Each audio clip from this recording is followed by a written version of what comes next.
이스라엘 회복은 한 사람을 통해서 시작을 합니다. 그 사람은 느헤미야지요.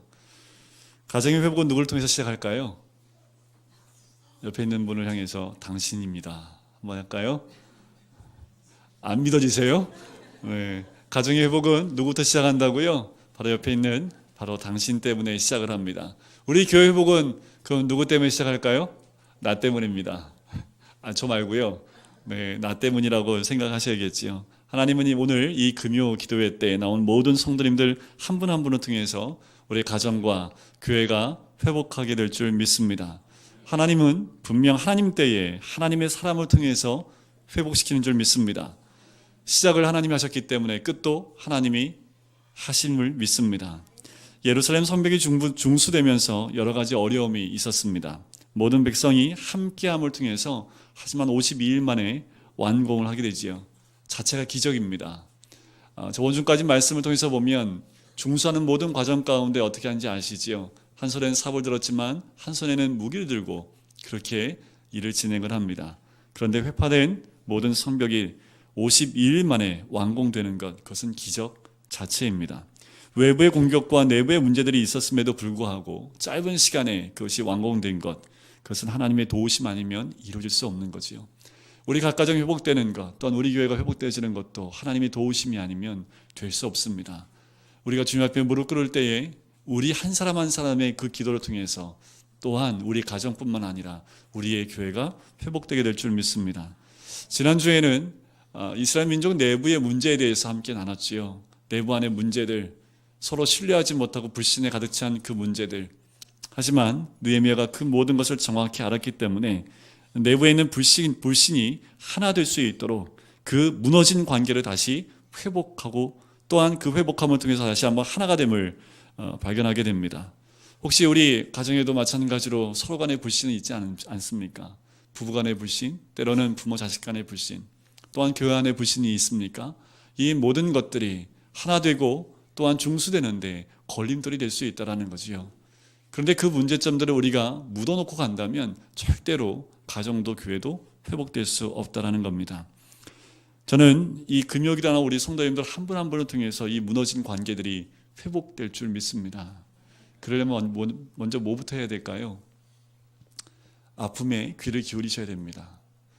제가 이번 주에는 참 아파하는 소리를 많이 들어요. 그 아픔의 소리가요, 어제 오늘 아픈 소리가 아니라 꽤 오래 아파하셨더라고요. 버티다 버틸 힘도 없을 만큼 그렇게 아파하는 소리들을 듣게 됩니다. 가슴이 참 아파요. 하나님이 어떻든 간에 그렇게 아파하는 것을 허락하셨다라고 생각은 하지만 그 사람이 회복되기까지 하나님이 얼마나 큰 역사를 주셔야 될지 또한 기도하는 한 주간이 되었습니다. 자, 오늘 우리가 나누는 본문 말씀은 외부의 공격이 등장을 해요. 전에는 위협을 했지요.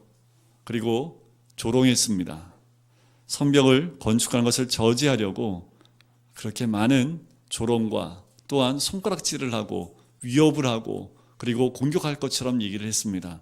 하지만 오늘은 리더 한 사람을 음해하고 제거하려는 노력을 해요. 지금도 마찬가지입니다. 하나님께 무릎 꿇는 그 한 사람만 넘어지면 가정은 무너지고 교회는 무너집니다. 그래서 사단이 집중적으로 공격하는 사람은 누구냐 하면 기도하는 그 한 사람이에요. 가정에서 기도하는 한 사람이 있습니까? 그 사람은 깨어 있어야 됩니다. 왜요? 곧 공격이 오기 때문에 그렇지요. 오늘 말씀을 통해서 그 느헤미야가 이 공격을 어떻게 이겨나가는지를 보셔야 됩니다. 그래서 우리도 지혜를 얻고 혹시나 우리의 삶 가운데 오는 외부의 공격에서 넉넉히 이기시는 우리 모든 성도님 되시기를 주의 이름으로 간절히 축원드립니다. 자, 1절 말씀해 보시면 1절 말씀에 이렇게 시작을 합니다. 산발락과 도비아와 아라비아 사람 겟셈과 겟셈입니다. 그죠? 그 나머지 우리의 원수들이 내가 성벽을 건축하여 허물어진 틈을 남기지 아니하였다함을 들었습니다. 드디어 벽들이 다 붙었어요. 며칠이 된지 모르겠습니다. 다음 주에 보면요, 완공이 돼요. 문자까지 다 달려서 완공이 돼요. 며칠이 걸린지 모르겠지만 거의 50일 가까이 돼서 허물어진 틈이 완벽하게 메꿔졌다는 소리를 누가 들어요? 우리의 대적들이 듣는다라는 거지요. 느헤미야의 주도로 예루살렘 성을 건축하고 퇴락한 곳을 갖춰 나가기 시작합니다. 남은 곳이 없어요. 무너진 모든 것을 세워서 완벽하게 있는 그 소식을 우리의 대적이었던 산발락과 도비야 그리고 아라비아 사람 게셈이 듣게 되는 거지요. 이 모든 것이 세워졌다는 얘기를 들었을 때 느헤미야는 어땠을까라는 생각이 들어요. 느헤미야는 이 모든 것이 완공된 모습을 보고서 어떤 마음이 들었을까요? 이런 마음이 들지 않았을까 생각이 들어요. 그 대적들이 이 소식을 들었다는 소리를 듣고 내가 못할 줄 알았지. 니네 내가 못할 줄 알았지. 니네들 그렇게 조롱했지. 손가락질했지. 안 될 줄 알았지. 근데 봐라. 됐지. 이런 마음이 들지 않았을까 하는 생각이 들어요. 여러분들 우리 가정과 교회가 회복되는 것이 이와 같아요. 처음 회복할 때는 조롱하는 소리가 들릴 수 있습니다. 안 될 거야 라는 그 소리가 들릴 수 있어요. 그런데 어느덧 회복이 되는 과정을 보면서 우리 대적들은 놀랍니다. 놀라요. 그 모습을 보면서 우리는 어떻게 반응을 해야 되는지가 중요합니다. 자, 느헤미야가 오늘 1절 말씀 보니까 어떻습니까? 가슴을 활짝 펴고 봤지? 52일 만에 되는 거 봤지? 이런 소리를 하던가요? 뭐라고 얘기합니까? 1절 끝에 보니까 이렇게 얘기하지요. 그때는 내가 아직 성문에 문짝을 달지 못한 때입니다. 아직 부족해요. 아직 한 군데가 비어 있습니다. 문짝이 비어 있어요. 다 완공된 것 같지만, 다 된 것 같지만 아직 비어 있는 부분이 있다라는 거지요. 느헤미야는 자신의 위치를 정확히 알았습니다. 다 된 것 같지만 되지 않은 부분을 정확하게 보고 있다라는 거지요. 나는 아직 되었다 함이 아니라 자기 위치를 잘 알고 아직 나는 좀 부족하다라는 것을 인정하는 느헤미야의 모습이라는 거지요. 우리 하나님 앞에 갈 때까지 우리는 몇 프로 부족한 사람일까요? 아무리 완벽한 사람이라도 2% 부족합니다. 2% 부족하면 부족한 거지요. 완벽한 사람도 한 명도 없습니다. 우리가 주님 앞에 설 때에 그때야 하나님께서 우리를 세워주시게 되는 거지요. 우리가 이 마음을 갖지 않으면 이 음모에서 넘어질 수 있다는 겁니다. 어쩌면 자만심이지요. 됐지? 됐다. 이 정도면 됐다라는 그 생각을 가졌을 때 어쩌면 우리는 넘어질 수 있다는 거지요. 근데 느헤미야는 된 것을 본 것이 아니라 부족한 부분을 봤다라는 거지요. 그 문짝을 봤다라는 겁니다. 문짝이 다 달리기 전까지는 성벽은 완전히 회복된 게 아니라는 거지요. 2절과 4절 말씀에 보면 산발락과 게셈이 사람을 보내서 어디로 오라고 하냐면 오노 평지로 오라고 합니다. 이 오노 평지는 어떤 곳이냐면 예루살렘과 사마리아 중간에 있는 위치에 있어요. 딱 중간 위치지요. 좀 나와보라고 얘기합니다. 이전까지는 위협하고 조롱했던 그 사람들이 이제 어떻게 인정을 해주는 거지요. 몇 번이나 초청을 해요? 4번이나 이야기를 합니다. 우리 좀 만나자. 이제까지 위협했던 그 사람이 친한 척합니다. 그리고 한 번만 만나달라고 애원을 해요. 그러면 느헤미야가 어떻게 할까요? 그 마음이 어땠을까요? 한 번쯤 만나줄까? 뭐 만나줘도 되지 않을까? 나를 위협했고 또 이 사람들은 굉장히 직급이 높은 사람입니다. 여태까지 나에게 힘들게 했던 그 사람이 친한 척해요. 한 번 만나자고 얘기를 해요. 그렇게 부를 때에 한 번이 아니라 4번 불렀으면 어떻게 반응을 할까요? 한 번 정도는 만나면 만나도 되지 않을까라는 생각을 하지 않겠습니까? 또 이런 생각도 해보는 거죠. 그냥 사마리아 가는 것도 아니고 중간쯤이니까 한 번 정도는 만나도 되지 않을까? 내가 사마리아 가는 거 아니잖아? 그냥 그 중간쯤에 있는 거니까 합리화하는 과정으로 우리가 나아갈 수도 있다라는 거지요. 느헤미야가 아직 문짝을 달지 않았다는 것을 알지 못했다면 어쩌면 느헤미야는 만나러 갔을지 모르겠어요. 그런데 느헤미야가 이렇게 얘기하지요. 내가 이제 큰 역사를 하니 내려가지 못하겠노라. 어찌하여 역사를 중지하게 하고 너희에게로 내려가겠느냐. 정확하게 느헤미야는 현재 성벽의 위치와 완공된 순서와 모든 것을 알았기 때문에 정확하게 문짝이 달리지 않은 그 모습을 보면서 나는 아직 너희를 만날 수 없다라고 얘기하는 거지요. 너희를 만나러 내려갈 수 없다라고 얘기하는 겁니다.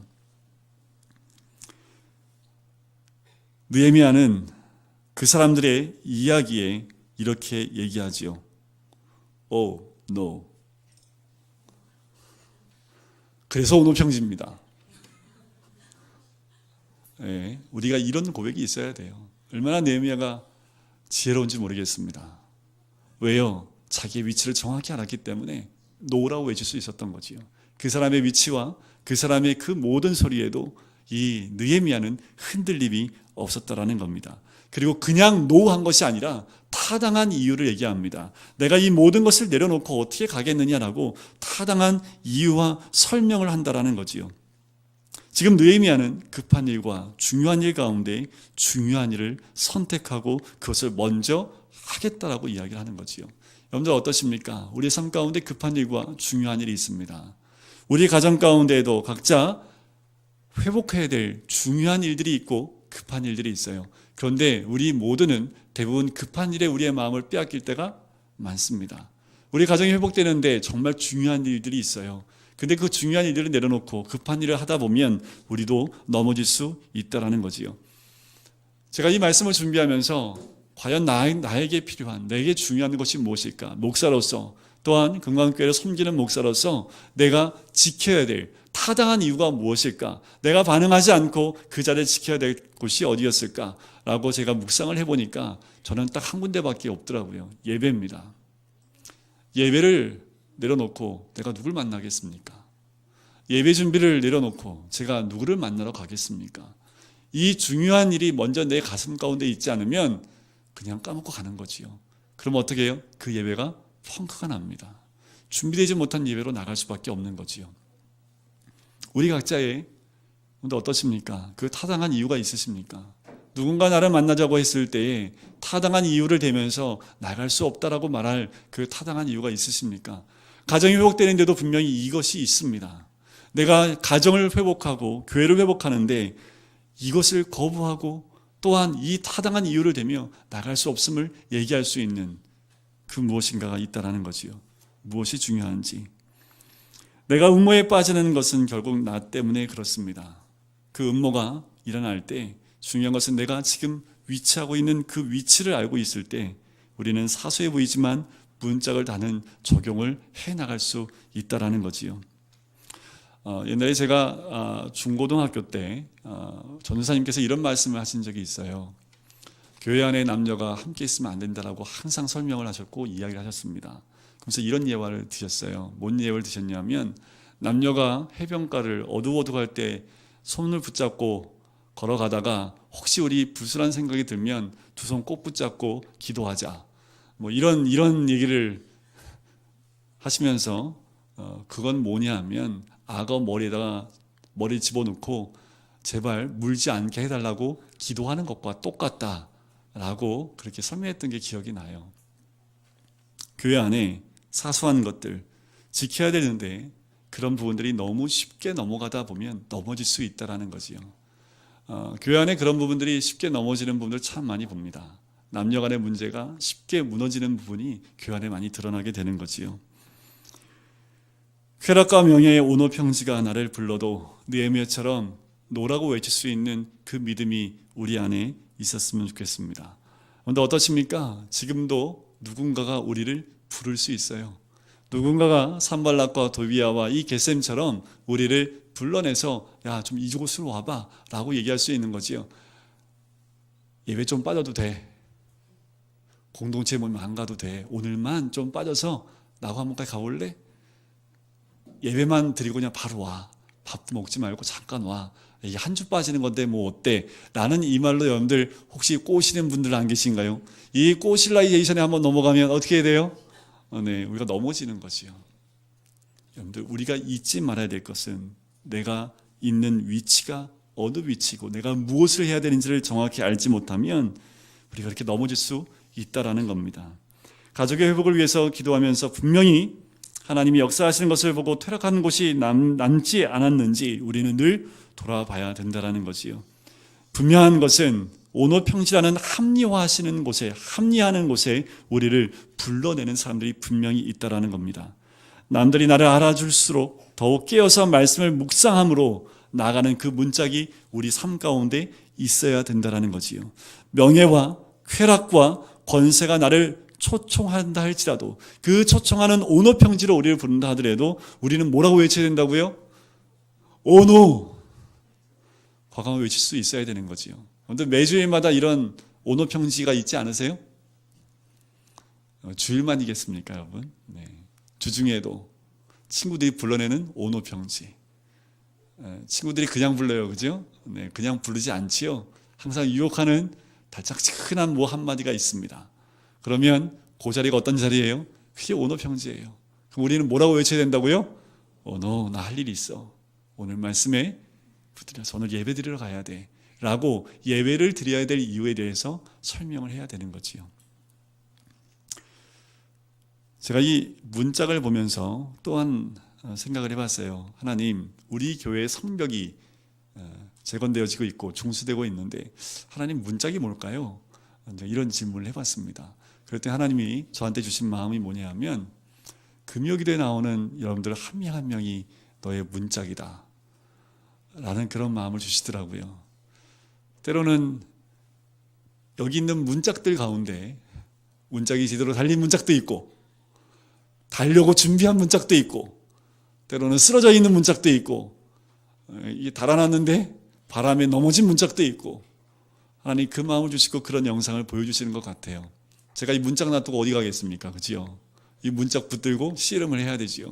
근데 혼자 하니까 좀 힘들긴 하더라고요. 그죠? 그래도 힘들어도 어떻게 해요? 문짝이 다 달려야지 성벽이 완성된다라는 거지요. 기다리세요. 내 문짝까지 오는 데는 좀 시간이 걸립니다. 한꺼번에 제가 분신술 해가지고요. 동시에 한 명씩 다 만나면 참 좋겠어요. 그런데 시간이 좀 필요해요.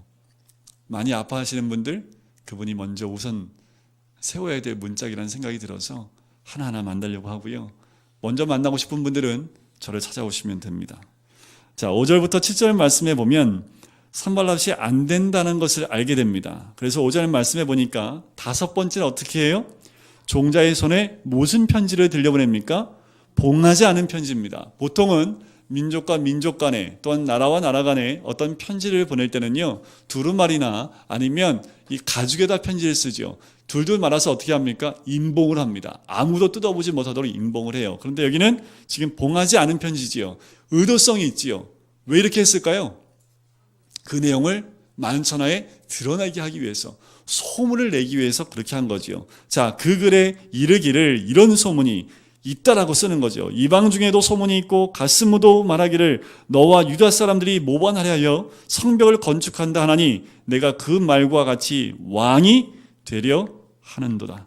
또 내가 선지자를 세워 예루살렘에서 너를 들어 선전하기를 유다의 왕이 있다 하게 하였으니 지금 이 말이 왕에게 들릴지라.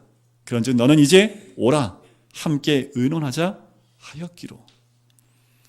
네 번의 초청을 통해서 느헤미야를 시해하려는 그 모든 것이 실패되자 이제 산발랏이 다른 방법을 씁니다. 뭘 퍼뜨려요?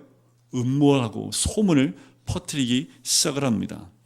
악성 루머로 느헤미야를 공경에 빠뜨리려고 하는 거지요. 어지간한 소문은 무시할 수 있습니다. 그런데 무시할 수 없는 이 소문은 뭐냐면 느헤미야가 왕이 된다는 소문이에요. 왜냐하면 가능성이 있지요. 유다족 속이고 총독으로 파견됐기 때문에 충분히 이렇게 오해를 살 만한 이유가 된다라는 겁니다. 그러나 아무리 억울한 소문이 돌고 악성 댓글이 시달려도 여기에 반응하면 지는 겁니다. 자, 느헤미야가 어떻게 반응을 합니까? 아니라고 찾아가서 따집니까? 우리는 보통 어떻게 해요? 너 산발랏 나와. 너 봤어? 누구한테 들었어? 들은 사람 대봐. 우린 보통 이렇게 하잖아요. 그죠? 그럼 그렇게 하면 지는 거거든요. 느헤미야는 그렇게 반응하지 않는다라는 겁니다. 왜 화를 내게 되냐면 여기서 화를 내게 되면 산발랏이 원했던 건 뭐냐면 화를 내고 뛰어나오게 하기 위해서 이런 소문을 낸다라는 거죠. 그런데 우리 가정이 회복될 때 이런 소문이 돌 수도 있어요.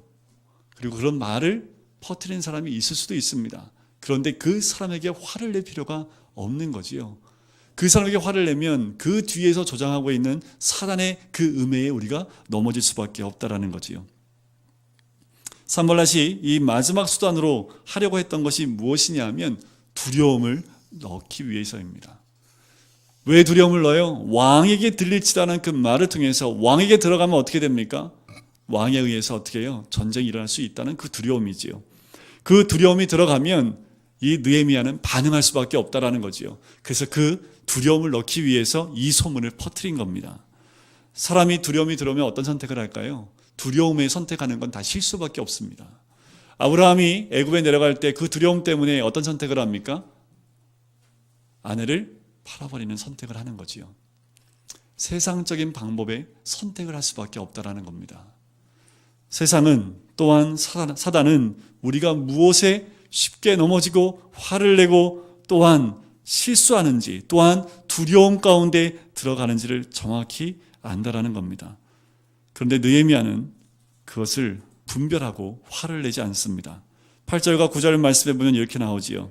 내가 사람을 보내어 그에게 이르기를 내가 말한 바 이런 일은 없는 일이요 내 마음에서 지어낸 것이라 하였나니 이는 그들이 다 우리를 뭐하게 하고자 하여 두렵게 하고자 하여 말하기를 그들의 손이 피곤하여 역사를 중지하고 이루지 못하리라 함이라. 이제 내 손을 힘있게 하옵소서 하였노라. 속에 두려움이 있으면 이 근거 없는 소문에 휘말릴 수밖에 없습니다. 왜요? 두려움이 오면 그걸 밝히려고 하지요. 거기에 진짜로 반응하게 되면 이 두려움 때문에 이 느헤미야는 산발랏의 음모에 넘어질 수밖에 없다라는 겁니다.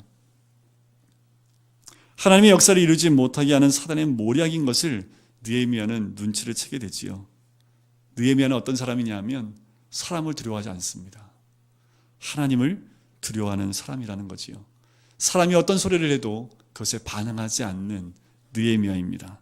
그들이 하나님의 역사를 막는 것을 알고 그 실상을 알고 당당하게 대처해 나갈 수 있는 거지요. 교회가 다시 하나님 나라로 건강하게 회복되는 것을 막는 세력이 분명히 있습니다. 여러분들 우리 가정이 회복되는 것을 막으려는 세력이 분명히 있어요. 그런데 그 세력이 누군가의 입술을 통해서 우리에게 다가올 수 있다라는 거지요. 아마도 느헤미야 말씀을 들으면서 가족을 놓고 기도하기 시작한 분들이 있을 겁니다.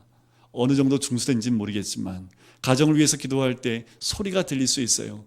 그리고 두려움을 주는 그런 이야기가 나올 수 있다는 거지요. 사람을 두려워하지 말고 하나님의 역사가 중지되는 것을 두려워하며 주님이 내 손을 힘있게 해달라는 그 기도가 함께 나아갈 때 이 두려움에서 우리는 벗어날 수 있는 거지요. 느헤미야는 기도의 사람입니다. 또한 믿음의 사람이었습니다. 느헤미야는 세상에 반응하지 않았고 어떤 소리에도 움직이지 않는 기도하는 사람이었기 때문에 매 순간마다 어떻게 해요? 이제 내 손을 힘있게 하옵소서라고 기도하며 나갔다는 거지요. 누구를 의지해서요? 하나님을 의지해서요. 사람을 의지하지 않습니다. 사람을 두려워하지 않습니다. 오직 하나님을 두려워하고 하나님이 하시는 그 일에 집중하다 보니까 하나님께서 역사하시는 그 일들을 목도할 수 있는 거지요. 두려워하지 말고 하나님이 인도하시는 것 또한 기도함으로 하나님의 온전한 인도하심 받는 우리 성도님 되시기를 주의 이름으로 간절히 축원드립니다. 자, 그랬더니 한 단계 더 나갑니다. 자, 보세요. 맨 처음에는 화해의 제스처를 했지요. 좀 만나자. 여태까지 힘들게 했던 사람이 화해 제스처. 여기 좀 와봐. 여기까지 오면 내가 좀 어떻게 해볼게. 그런데 그게 안 되니까 어떻게 해요? 음모의 이런 악성 댓글과 또한 소문을 퍼뜨립니다. 근데 그것도 안 돼요. 그러니까 어떻게 합니까? 10절 말씀 보니까 이후에 무헤다벨의 손자 들라야의 아들 스마야가 나옵니다. 자, 세 사람의 이름이 나와요. 그죠? 무헤다벨은요, 이런 뜻입니다. 하나님께서 더 좋게 하신다는 뜻이고요. 그 손자 들라야는 여호와께서 구축하셨다라는 뜻입니다. 스마야는 여호와께서 들으셨다라는 뜻입니다. 자, 종합해서 보면 이 가족은 어떤 가족이에요? 믿음의 가족. 대단한 가족이죠. 얼마나 대단한 가족이냐 하면 이 사람이 나오지 않으니까 누가 찾아가요? 느헤미야가 찾아갈 정도로 대단한 사람입니다. 그런데 이 사람이 뭐라고 얘기해요? 너 죽을 수도 있어. 예언하듯이 얘기합니다. 여기 안 넘어갈 사람이 누가 있겠어요? 대단한 믿음의 가정에서 한 사람이 예언하듯이 얘기하는데 넘어지지 않은 사람이 어디 있겠습니까? 열왕기상 13장에 보면 이런 사건이 있었습니다. 북이스라엘의 여로보암 왕이 하도 악을 해가니까 하나님이 하나님의 사람 한 명을 보내서 경고를 해요. 근데 그 사람을 보낼 때 뭐라고 얘기하냐면 이렇게 얘기합니다. 가서 먹지도 말고 아무것도 받지도 말고 물도 마시지 말고 내가 말한 거 선포하고 돌아오라고 얘기합니다. 그때 여로보암이 가진 예물을 다 주겠다고 했을 때 멋있게 거절하고 나와요. 그런데 어떻게 넘어지냐 하면 길에 가다가 한 노인이 와서 이렇게 얘기합니다. 나도 하나님의 선지자라. 와서 나와 함께 좀 머물고 잠깐 식사를 하러 가시지요. 그 말에 넘어가서 식사를 해요. 그리고 그 선지자는 죽습니다. 이와 같은 사람이 분명히 있다라는 거지요. 마지막 순간에는 믿을 만한 사람을 통해서 이렇게 접근해 온다라는 거지요. 믿음을 가장해서 오는 음모는 정말 분별하기도 어렵고 이기기도 어렵습니다. 여러분들 넘어지는 마지막 단계인데 이것만 잘 분별이 되면요, 느헤미야처럼 넘어지지 않을 수 있습니다. 오늘 느헤미야가 이 음모 가운데 어떻게 이기는지가 11절에 나와요. 어떻게 힘든 음모에서 대처하고 있는지 11절 한번 같이 읽어보도록 할까요? 같이 읽겠습니다. 시작. 내가 이르기를 나 같은 자가 어찌 도망하며 나 같은 몸이면 누가 외소에 들어가서 생명을 보존하겠느냐? 나는 들어가지 않겠노라 하고. 자, 느헤미야가 두 마디 합니다. 첫 번째는 나 같은 자, 두 번째는 나 같은 몸이라고 얘기하죠. 느헤미야가 어떤 사람입니까? 굉장한 직급이 있는 사람입니다.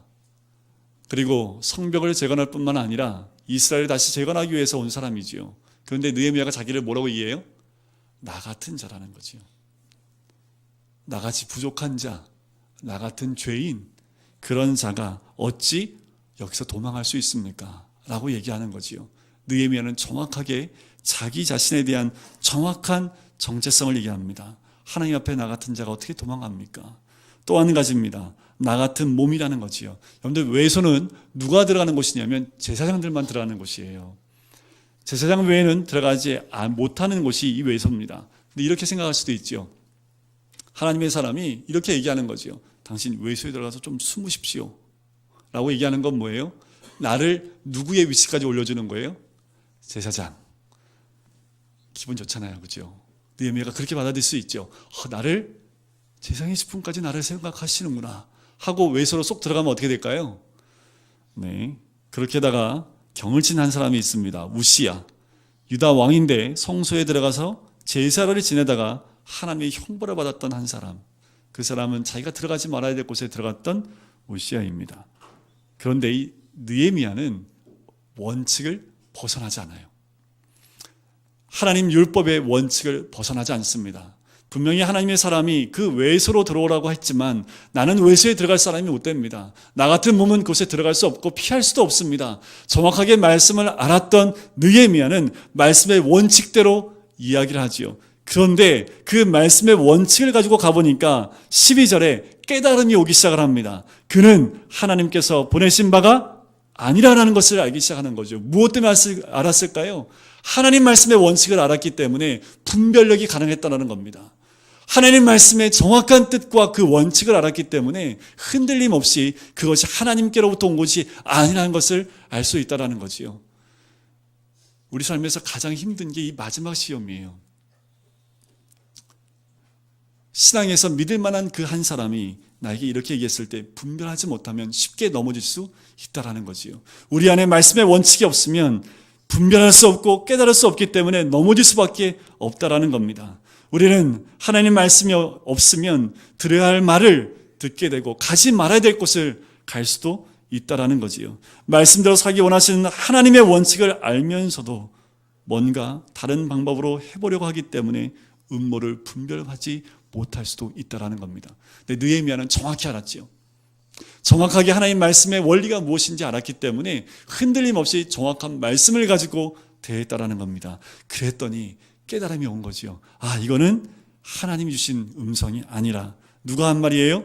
도비야와 산발라세게 뇌물을 받고 내게 이런 예언을 함이라. 그들이 뇌물을 준 까닭은 나를 두렵게 하고 이렇게 함으로 범죄하게 하고 악한 말을 지어 나를 비방하려 함이었더라. 만약 이 말을 듣고 외소에 들어가면 무슨 말이 퍼졌을까요? 지만 살려고. 그리고 들어가지 말아야 그 장소에 느헤미야가 들어갔다는 비방을 할 수 있다는 거지요. 여러분들 어떠십니까? 우리 교회가 회복되어지고 또한 우리 각 가정이 회복되어질 때 분명히 이런 말씀들이 들릴 수 있습니다. 그때 우리가 꼭 알아야 될 것은 말씀의 원리와 원칙을 알고 계셔야 된다는 거지요. 말씀의 원리와 원칙이 없으면 넘어질 수밖에 없다는 겁니다. 마지막 14절 말씀이지요. 내 하나님이여 도비야와 산발락과 여선지 노야다와 노아디아와 그 남은 선지자들 곧 나를 더럽게 하고자 한 자들의 소행을 기억하소서 하였노라. 마지막 느헤미야는 또 기도를 합니다. 나의 원수를 누구한테 올려드리는 거예요? 하나님께 올려드리고 있습니다. 원수가 없는 것은 내가 하는 것이 아니라 하나님께 있다라고 기도하고 있다라는 거지요. 내가 원수를 갚으려 하지 말고 하나님께 저들의 소유를 기억해 달라고 기도하고 있다라는 겁니다.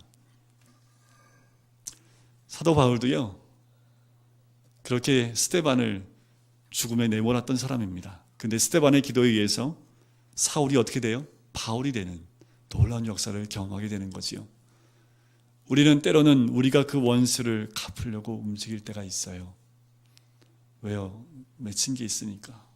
그런데 이 느헤미야는 스스로 움직이지 않습니다. 이 느헤미야는 하나님께 그 모든 것을 의탁한다라는 거지요. 어떻습니까? 우리는 하나님의 뜻을 먼저 생각함으로 분별하고 있습니까? 아니면 사람의 말을 따라가고 있습니까? 가정을 회복할 때나 교회를 회복할 때에도 많은 소리가 들리실 거예요.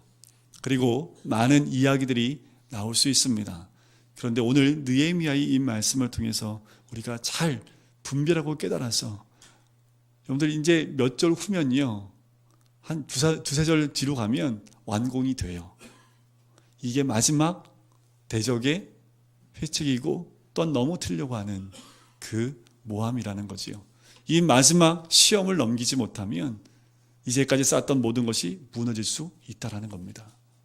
성도 여러분, 우리가 이제까지 쌓아왔던 것, 그리고 앞으로도 쌓아갈 것, 아니요 목사님 저는 아직도 회파된 것이 너무 많아서 아직도 쌓고 있는데요. 좋습니다.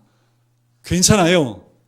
하지만 우리 모두는 성벽을 언젠간 중수하게 될 겁니다. 그런데 중요한 것은 사단이 그때까지 우리를 가만두지 않는다라는 거지요. 이 느헤미야가 대처한 모든 방법들 하나하나 따라가면서 우리의 삶 가운데 온전히 성문의 문짝을 달면서 완공되어지는 그 모습을 바라봐야 되겠지요. 저는 또한 그 모습을 바라봅니다. 우리 성도님들 한 분 한 분의 가정이 그렇게 회복되어지고 또한 회복되어진 그 가정들이 모였을 때 우리 교회는, 우리 금강교회는 또한 회복되어진 성문과 문짝과 성벽이 완성되어져 하나님 나라가 굳건히 서게 되는 귀한 교회가 될 줄 믿습니다. 그러기 위해서 오늘 이 밤에 우리는 함께 기도하고 나가게 되는 줄 믿습니다. 두려워하지 마시고 오늘도 기도하면서 주 앞에 나갈 때 우리에게 두려움을 주는 모든 근원들은 다 사라지고 내 가슴에 근심과 걱정을 주고 있는 모든 악한 것들은 주 앞에 기도하며 나갈 때 우리 가슴에서 사라질 뿐만 아니라 하나님으로 가신 기쁨과 평강이 우리 가운데 임하게 될 줄 믿습니다. 오늘 이 밤 같이 찬양하며 기도할 때 하나님, 우리 안에 있는 그 모든 두려움들, 우리를 넘어뜨려 하려고 하는 그 모든 악한 그 모든 공격들 가운데 하나님 우리를 붙잡아 주시고 우리를 인도해 달라는 그 기도가 우리의 기도가 되어야 될 줄 믿습니다. 우리가 찬양할까요? 보라, 너희는 두려워 말고